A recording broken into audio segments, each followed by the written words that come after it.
Hey everyone, my name is Chanel. Thank you for allowing me to join you guys today and talk a little bit about my journey in tech. I am originally from New York City. I was born and raised in New York. I have two brothers, one older and one younger, and I was the middle child and then the only princess. And my mom was actually a single mom. My dad left us early on, and it was one of those things where my mom was not really home that often. However, she did expect for us to continue to be excellent in school. Her motto, and also mine as well today, is education plus salvation equals success. And with me being a child of God, also a Christian, it is really imperative for me to match my faith along with my tech journey. And honestly, I can't wait to tell you guys a little bit more about that because it's only really by the grace of God that I'm in tech. So I can't wait to kind of tell you guys a little bit more about that. So yeah, again was in school for math and chemistry, minored in sociology. I thought I was going to be a doctor, and I might still go into medicine. Who knows? But right now, I'm totally enjoying tech. But anywho, I was in school for about 6 years, not because I was incompetent, but really because it was really hard for me to focus. There was so many things going on in my household back at home in New York, and with me being the only person from my family in Maryland, it was hard for me to know that I couldn't really be with them at every moment or even every special occasion. Mother's Day, Thanksgivings, a lot of different holidays and birthdays were missed. But however, I knew that I needed to, in order to really be with them and to be able to help with back home, I needed to make sure that I got through school. So persevered, pushed, and ended up graduating not too far shortly. Well, 6 years later, happens. But with all that being said, I realized that I wanted to do something that would change the world. I wanted to do something that would kind of allow me to put my mark in society and history. And with that being said, I didn't know how. I thought it was going to be through medicine. And again, it still may be. But as of right now, I am enjoying the tech space, and that's how I'm putting my mark in history. So in tech, I am responsible, especially in Apple, with accessibility. It is something that I was really passionate about even early on before I started my career at Apple, with making sure that I was advocating for those who may not be able to speak up for themselves, right? So for the underrepresented, the unheard, I wanted to be a voice at the table for them because I understood what that meant and what that felt like being a Black woman in America, and especially um, during these times. And so for me, I knew that I wanted to utilize my skills to do just that. So, in terms of picking the tech industry, excellent question. I did not pick it. Again, like I said, I originally wanted to go to school for medicine. And so, 6 months, I think about 4 months after graduation, I realized after being really a job searcher, a job seeker for 4 months. I was not getting anything. I wasn't hitting any turns. I wasn't hearing back. I was just getting rejection letter after rejection letter. And I realized that I was doing something wrong because obviously whatever I'm doing was not working. And again, because of me being a child of God and really loving the Lord and knowing that His plans for me are good and perfect, knowing that because Christ died for me, I can live and I can have a wonderful and blessed and prosperous life. I had to go back to the drawing table. And for me, that looked like me just kind of going back and saying, Lord, whatever I'm doing wrong, however I'm living my life at this moment, I need you to help me because your word tells me that your plans for me are to give me hope in the future and to prosper me. Right now, I do not see any money in my bank account. I would tell myself that in that moment. I would say I didn't see hope. I felt hopeless. And I truly didn't see a future because every day I was getting rejection letters. And so in that moment, I realized that I had to go back to the basics, get on my knees and ask God for help. And that night, I had a dream that I was working for Apple, which is crazy. I'd never had a dream so vivid like that, and especially answering my prayers directly like that in terms of like asking for help and for guidance. And so woke up that morning, asked God again, like, how am I going to figure out how to get an Apple? LinkedIn. He said, go on LinkedIn. I said, Lord, that is practical. And so with all that being said, I went on LinkedIn and found out a good friend of mine worked for Apple. And when I tell you, I was like I was so shocked. She went ahead and put a referral for me. Once she put in that referral, I heard back about a week later, and then after that week, I went ahead and interviewed, I think, 5 times. And so as I interviewed for 5 times, I think it lasted about a month and a half. I got the job. And so that is how I got into tech. Honestly, it was by prayer and fasting because I was applying to roles in the medical career, in the medical industry, and nothing was opening. And I'm not one of those people who just applies and waits. Like, I really go knock on the door, bang on the door, find that person, go in there, give out resumes. I mean, making calls around the neighborhood. When I say neighborhood, I mean like around like the city, at every medical facility, giving out resumes, trying to register and make these in-person calls. But y'all wasn't working. And honestly, I'm so grateful because I was not built to be fighting the corona in these times. Okay.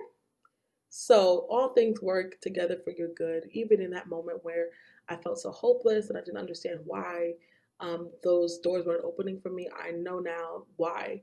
And I'm so grateful because I also have job security with Apple and that Apple. So, how did I know UX research was a field and that I wanted to pursue? Great question. Um, I I didn't even know it existed. I didn't even know UX existed. I think it was definitely something that fell into my lap. I knew that I had an extensive research background.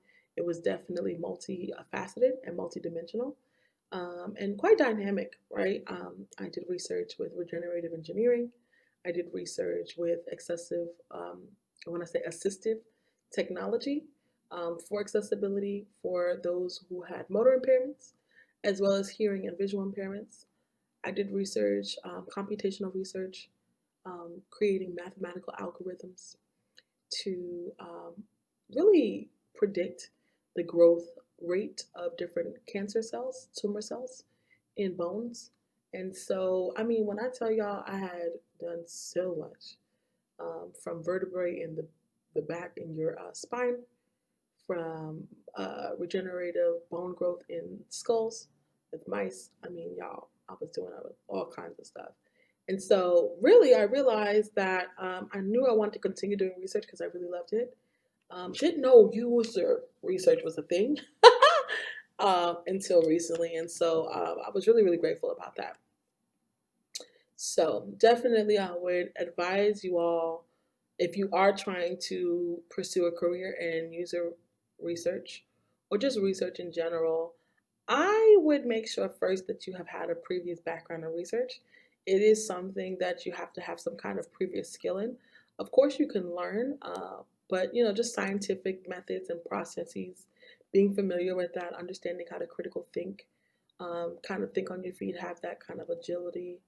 It's very important. So I would encourage you all to know and that you should really have a passion for it. You should already kind of know what it is, and you have to be a self starter.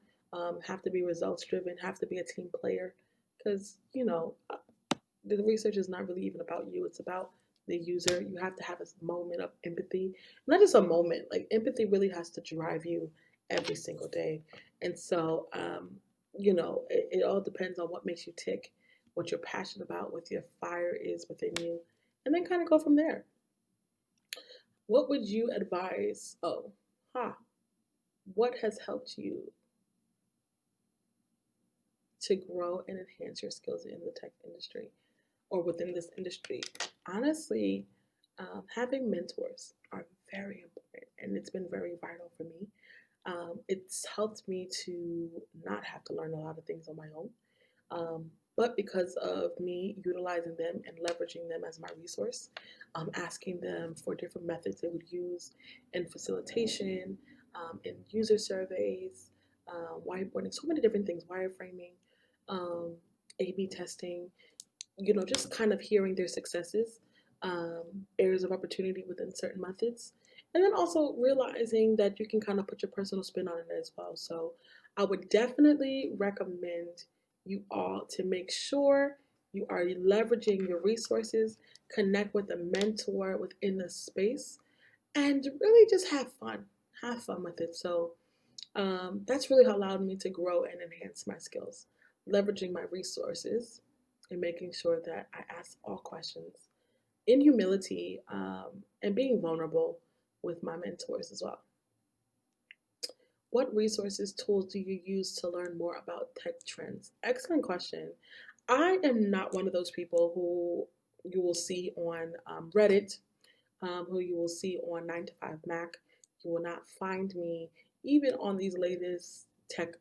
No, I'm just not that kind of person. I rather watch shows like Moesha so that I can decompress from my cognitive mind being used so frequently during the day. So, in my free time, I do not do that. However, I love social media platforms that are for my professional use, like LinkedIn. You'll see me on LinkedIn all the time, really utilizing that for my best, for the best of my ability. And I really encourage you all to do the same. You'll find that a lot of the people that you follow who are either in tech or not, you'll find that they kind of will post a lot of relevant information to what's going on in society. And so that's how I kind of stay up to date. Now I know that that's kind of biased because people are only going to post about what they post about. But I Google search what I need to know, and whatever pops up on my timeline, that's another thing, and that's that. So I definitely encourage you guys to utilize also LinkedIn. I also am a part of a lot of online groups on LinkedIn. GroupMe, Slack is also an amazing tool to utilize, especially for networking as well. And then also Facebook. Facebook also has a lot of, I know that's a little touchy topic right now, but Facebook has a lot of awesome communities that allow you to really really kind of like push yourself into tech. So I would definitely say, um, utilize those communities. One of them being Sister Circle, the Black Women in Tech Facebook group. Definitely encourage you guys to head over there if you identify as a Black woman in the community. Yeah, it's a really amazing resource. Plus, like 6,000 plus people in one group. Can you imagine? So lots of connections there. Also, I would also recommend kind of utilizing reading resources. So I will occasionally go on Medium to kind of see like what people are blogging about within the tech space. I'll occasionally pick up new reads. So I know that like Don't Make Me Think is a really amazing book. There's a lot of other resources as well, and a lot of different UX UI books, research books as well. But if there's a new book out, I'll check it out if everyone is telling me that it's a really good one, because I don't want to be the first one to buy it if it ain't good. You know what I'm saying? I'm all about surveying the area before I dive into it. So that's also another thing too. So definitely, again, make sure you're utilizing your resources in that aspect as well. And then also ask your mentors if they have kind of began diving into those reading materials. Sometimes they get those books for free, just so they can be up on the latest. But you never know. And then lastly, who do you follow on LinkedIn or Instagram for tech inspiration? Excellent question. I, again, am not one of those people who needs to be inspired. I'm just blessed to be in the space, and I'm blessed to be a blessing. So for me, it's really important to utilize my tools to inspire others. And that's how I came up with Mentor Me, because I realized that there were a lot of people within the COVID-19 like realm. And when I say realm, I mean like set of time, by or between the times of the deaths of Breonna Taylor and George Floyd and Ahmaud Arbery. Um, I realized that in that space, there was a lot of people within my community who were trying to find employment, or who have recently got laid off, and needed help with getting into the tech space. And so I utilized that area of opportunity to kind of help address those gaps proactively. And I started Mentor Me Chanel. That is a program to really help those who are looking to get into the tech space, who are looking to really have a mentor to lead them through it, but also making sure that I'm building my mentees from the ground up, right? From resumes, understanding what careers they want to go into. Some people want to do A, but really is B. That's a whole other story because even, me, I thought I was going to medicine, wound up in tech. And then also, I would really recommend within the program to have access, to my resources in terms of networking. So my mentees have access to all the other Black people that I know within tech, fashion, gaming, just the corporate space to network as well. So understanding that I love to network and other people may not, and maybe that makes them uncomfortable, but allowing them to know that I'm here as a resource so that you can utilize my network to win, to get referrals into the companies, and to really live the dream life that you thought was unobtainable. I want to make it unobtainable and make you an undeniable candidate. So I don't really follow anyone on LinkedIn or Instagram for inspiration. I do utilize those two resources for networking um, possibilities and also just to connect with like minded peers. But I have utilized both to make sure that I am serving my community in the best possible way that I can. And with that being said, being a part of Mentor Me and kind of creating Mentor Me allowed me to do that. So that's a little bit about me. I'm super excited that you guys have allowed me to be in this space with you all. Thank you so much for the platform. And if you guys would like to follow me on my social media accounts, it should be in the box below on my Instagrams, The Doctor That Prays, as well as Mentor Me Chanel. That's my business one. And then also, you guys can follow me on LinkedIn at Chanel Power, and then also Mentor Me Chanel too. That's the business one too. So again, you guys have a wonderful day. I'm super excited that you guys allowed me to hang out with you. Definitely feel free to shoot me a message, connect with me. I would love to kind of have those conversations with you. And if anything, connect you with other folks who would be able to answer more questions than I can as well. Okay? Have a good one, guys. Bye.